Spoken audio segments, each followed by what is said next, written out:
From Athens, West Virginia, this is Old Boots and New Roots.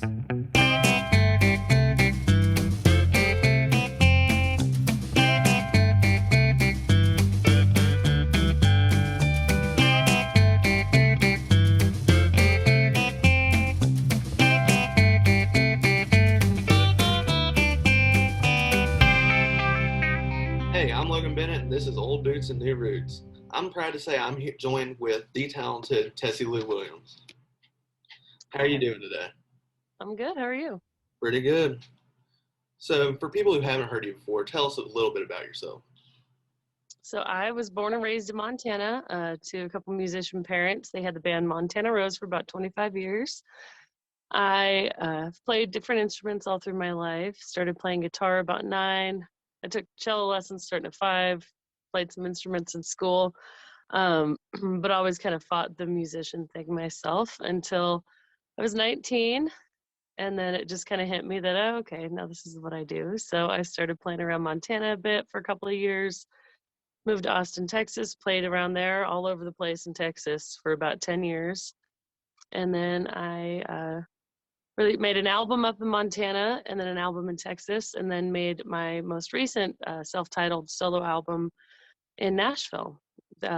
Released that May of 2020, and now living back in Montana. That's the quick version. So, was Montana the Rose the reason why you first got interested in music?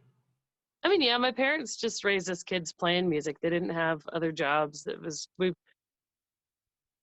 all they did. So we were very embedded in that music world. Yeah. So, who would you say are your biggest musical inspirations right now? Oh man, that's tough. I have a lot. I mean, obviously my parents are a huge part of it. I grew up listening to everything. Like, my favorite 3 male voices are Frank Sinatra, Roger Miller, and Sam Cooke. And my favorite female artist of all time is Aretha Franklin. But I've always loved people like Leanne Womack, Alison Krauss, Patti Loveless, Pam Tillis, that sort of 90s realm of country, I guess you could say. How would you describe the music that you typically create? In that realm, same as kind of those, it's a little more of that traditional style country. I grew up listening to a lot of Patsy Cline, but my style would, like I said, would kind of fall more in that Patti Loveless 90s realm of country.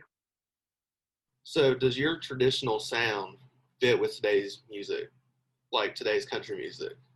No, not really. I mean, I even was spending some time in Nashville.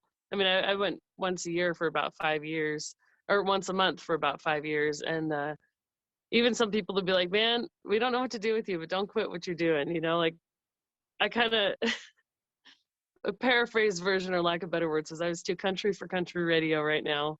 So I kind of fell more into that Americana realm because of that. So So, do you think that's had an impact on your success? I think so. And I mean, I could probably jump into that top 40 realm, but that's just not what I do, so it would be me um just doing it because for that reason, like music's always been a passion of mine, like especially playing guitar and writing songs and singing. So part of it's been that, and like the fact that my style is a little more traditional and not as top 40 friendly. Um but it's always just, like I said, I've never really done it for the fame or anything. It's always just been a passion of mine, and I do it because I love it and not for the business aspect of things, which is probably a downfall in my end. So, how would you describe your creative process? Like, how do you write your songs? Every time is different. Sometimes it's just a line that starts it. Sometimes I'm just sitting around playing my guitar and it's a melody that starts it. Um, and with co-writing, that's always different with everybody. I think I've written every song differently. But usually I like to come up with a melody in my head first. If there was one common denominator there, I like to create the melody. It's easier to form the idea in my head a little bit more. That way the phrasing and everything, I can kind of figure that out in my head. So, I really enjoy your cover of Webb Pierce's song, Pathway of Teardrops. What Mhm. inspired you to cover it?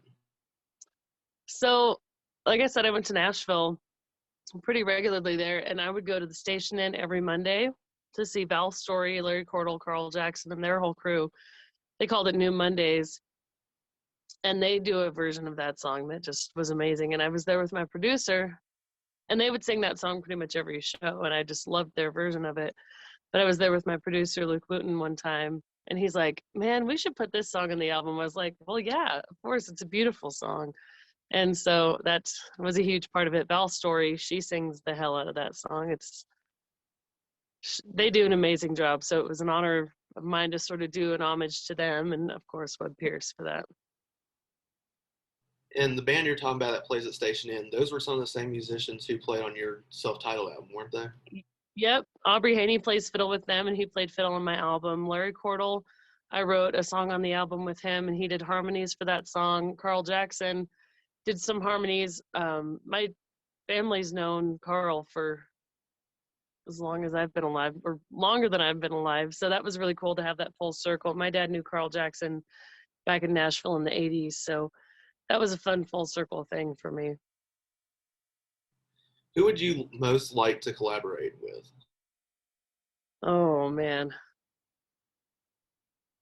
People ask me that, and I still don't really quite have an answer. I mean, like I said, I've always loved Leanne Womack, Patty Loveless. Like, to sing with either of those women would be just amazing. And I mean, but really, then I start to think about it, and the list just goes on and on and on. You know, it's just, there's not one person in particular, because I just have such a vast love of everyone's different styles. Yeah. How do you feel like the internet has impacted the country music business today? It's definitely a stronger internet world, which has been hard to get used to, especially when COVID hit. Like, I'm not very tech savvy at all. So I had to quickly get at least like slightly tech savvy for this whole thing. So that's been a challenge for me. That's not my strong suit.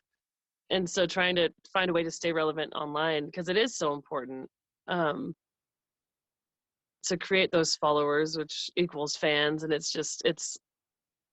think it's been a challenge for some to have to learn that world, which is not why we started playing music, you know? So you kind of had to do this sort of 180 shift of like, okay, well, here's what I do, but here's what I now have to do to stay, you know, quote unquote relevant. And which I don't think is fully true. It just makes it harder. And you're having to, like, it's a full-time job keeping up with social media. Yeah, I first heard of you from Grady Smith. So has like the internet helped your success? Absolutely. I mean, I will say that after what I just said, the other side of that is that if it wasn't for the internet, I don't think a lot of us would have gotten noticed the way we did. I mean, Grady had a huge hand in that. I'm grateful to him for that. And all the different reviews that were done, or just even people posting about that new album, really helped, because again, with COVID, we were all kind of stuck on this online world, and we just kept with our release date, because we're like, man, we've already planned for it. You know, it was 2 months after everything shut down, and I was like, well, it's, you know, we all just decided to keep on the same thing. And so it did have its negative impacts, because I wasn't able to plan tours off of that album and off of where, you know, kind of what you would normally do after an album release. But it did have its upside too, is that it got some pretty good recognition, because everyone was kind of forced to be online, and they're created that online community for people.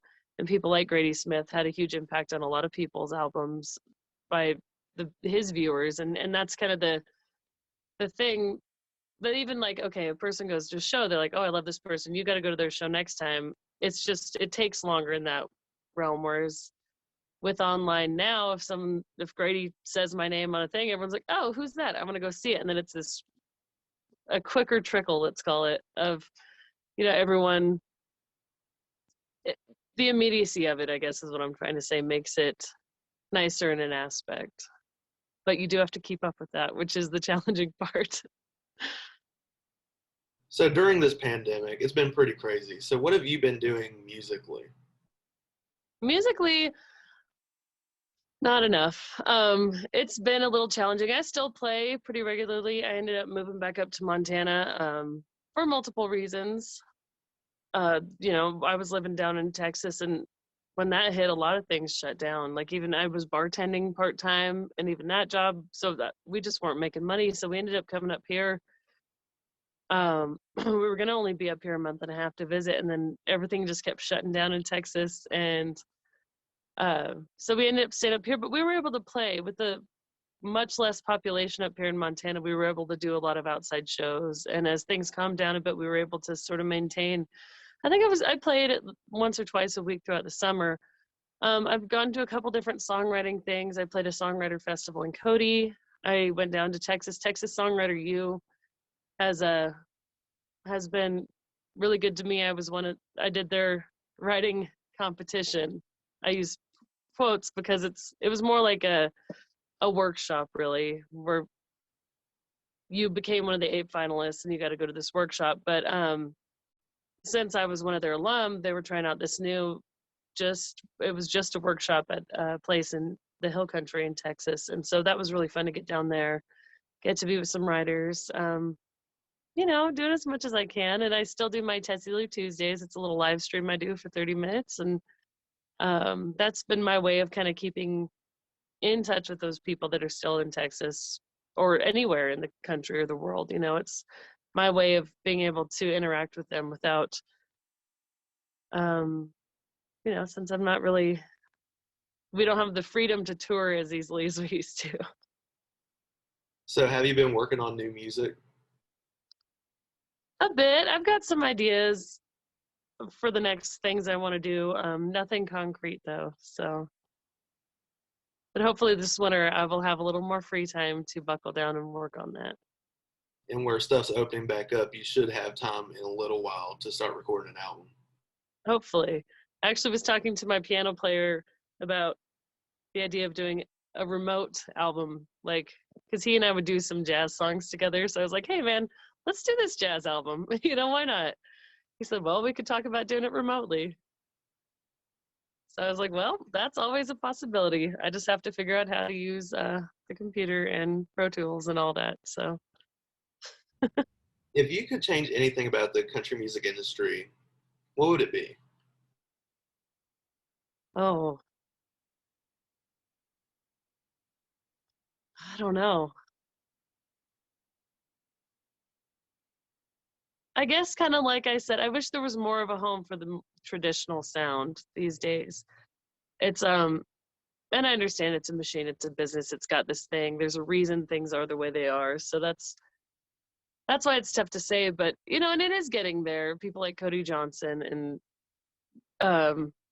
well, the names are slipping me, but like Coulter Wally, those guys, they may not be on mainstream, but Cody is, I guess, but those doors are starting to kind of open up again for people. And I just wish there was a more diverse sound on country radio anymore, because it doesn't have to be so this way or that way. It's country's country, man. It should be from the heart. And if you want a snap track in yours, great. But if you just want a raw acoustic pedal steel sound, that should still belong there. I feel like a lot of country artists have kind of been dishomed for that reason. And that's why the Americana realm has become the home for the lost a little bit.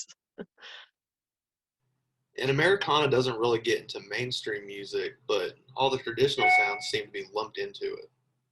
Yeah, of any genre. And that's why it's kind of unfortunate, is that you almost have to specify. When I say I sing country music, they want you to specify what kind of country you sing. I was like, well, why is that a thing? Like, I'm a country artist, I sing country music. So in the world of music, what's the best advice you've been given?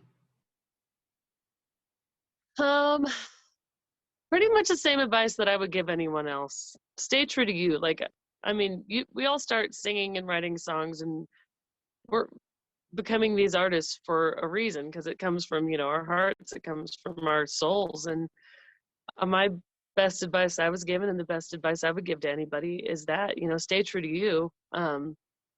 Stay true to your art. Otherwise, because there is only one you, if you're just trying to be somebody else, there's already that person, but you're the only you. And whether it works or not, it's at least unique, and it's going to be more genuine. And I feel like too many people get caught up in that game of trying to be the next somebody.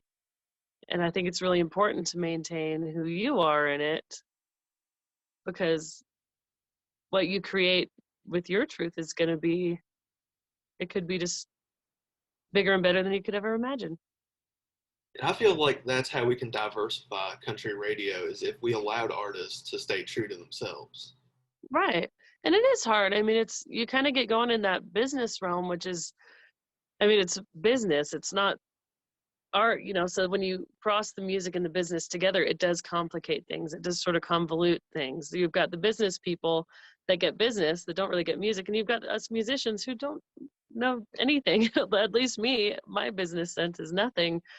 So to marry the two can get complicated because on one hand, you're thinking about the business side of things, but you still have to maintain that art side of things. Otherwise, it does get sort of washed down. You know, it's I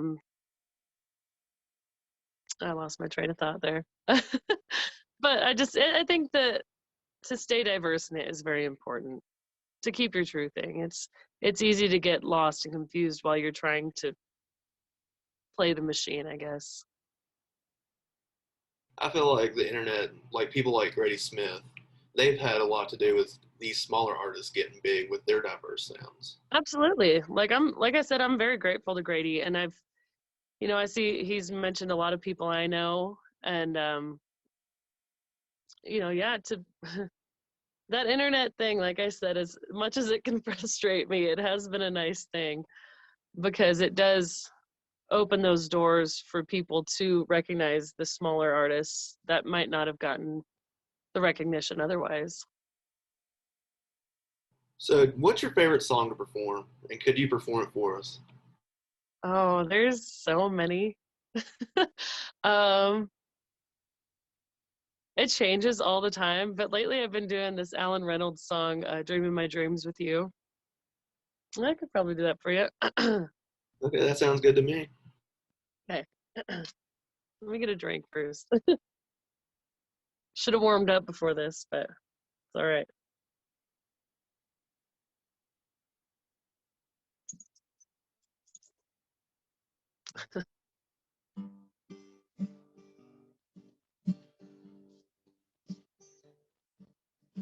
Hope that I won't be that wrong anymore.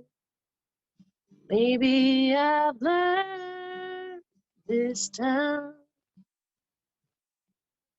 Hope that I find what I'm reaching for, the way that it is in my mind.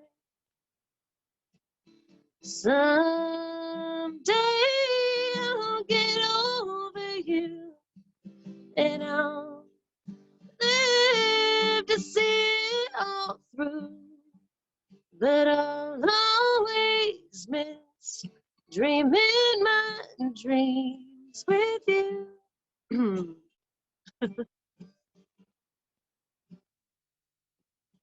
I won't let it change me, not if I can. I'd rather believe in love. Give it away as much as I can to those that I'm fondest of. Someday I'll get over you, and I'll live to see it all through. But I'll always miss dreaming my dreams with you.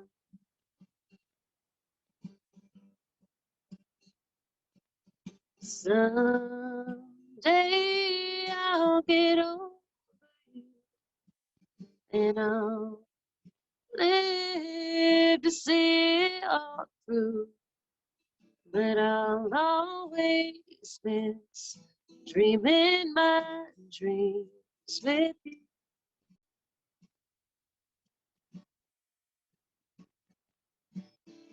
Hope that I won't be that wrong anymore.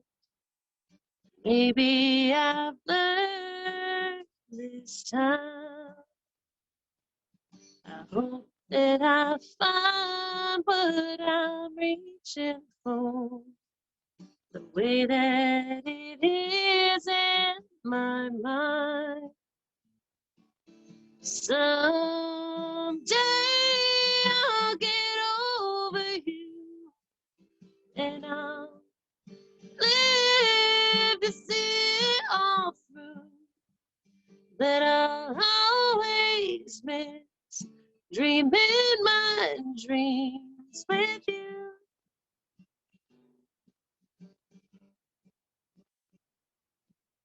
Someday I'll get over you, and I'll live to see it all through.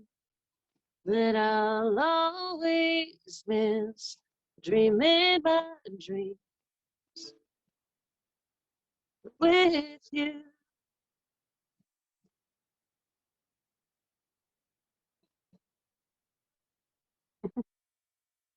That was beautiful. You might have to put that on the next album. I might. I love that one. It's funny. All those ladies I mentioned, like Leanne Womack, Alison Krauss, Patty Loveless, they've all done a version of it. So I'm like, well, hell, why don't I do? I love that song. It gets stuck in my head all the time. It's a really good song. It's beautiful. Well, thank you for being on the show. Well, thank you for having me, Logan. You have a good day. You too.